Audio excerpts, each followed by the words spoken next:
জাকের আলী অনিক middle অর্ডারে লম্বা লম্বা ছক্কা মারাই ছিল যার পরিচায়ক, বাংলাদেশ দলের ভবিষ্যৎ। কিন্তু শুরু থেকেই তাকে নিয়ে সমালোচনা ছিল একটা।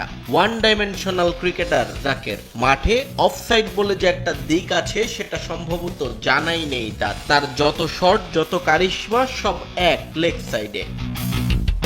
শুরুর কটা দিন এই সীমিত সামর্থ্য নিয়েই রাজত্ব করেছেন জাকের, কিন্তু মডার্ন ডে ক্রিকেটে যখন বাঘা বাঘা ব্যাটার বোলারদের নিয়েই হয় শত শত অ্যানালাইসিস, সেখানে এমন লেগ সাইডের ক্রিকেটার যে সহজেই ঝরে যাবেন তা অনুমিতই ছিল। হলো তাই, কিন্তু বিষয়টা কোনোভাবেই মানতে নারাজ সালাউদ্দিন এবং জাকের আলী।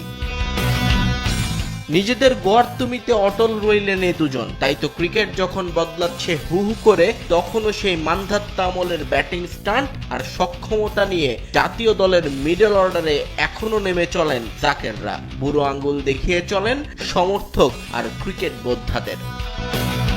সিরিজের দ্বিতীয় টি-20তে যখন জাকের নেমেছিলেন তখন দলের প্রয়োজন ছিল 48 বলে 65 রান। টি-20-র হিসেবে একেবারেই সাধারণ টার্গেট, কিন্তু সেই সাধারণকেই অনতিক্রম্য বানিয়ে তুললেন জাকের আলী অনিক। একটার পর একটা অফসাইডের বল টেনে টেনে লেগ সাইডে মারার বৃথা চেষ্টা করে গেলেন তিনি।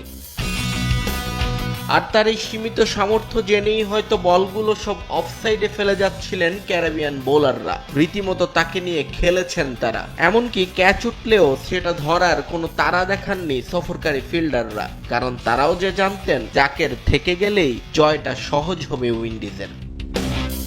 13তম ওভারে 2 বল খেলে ডট দেন একটা, এরপর 14তম ওভারে 5 বল খেলে রান নেন 1 আর ডট বাকি 4 বল। 15তম ওভারে এসে প্রথম বাউন্ডারি, সেটাও ভাগ্য গুণে। এরপর যে কয়টা বল খেলেছেন রান করেছেন 12, ডট দিয়েছেন 5টা, 18 বলে রান 17। এ সময়টায় ডাগ আউটে বসে শীর্ষের এমন দুর্দান্ত ব্যাটিং দেখেছেন সালাউদ্দিন, আর মনে মনে হয়তো গর্ব করেছেন নিজের এই আবিষ্কার নিয়ে, যার হাত ধরে এখন পেছন দিকে হাঁটছে বাংলাদেশের ক্রিকেট। নিয়ন মোহাইমেন, সময় সংবাদ।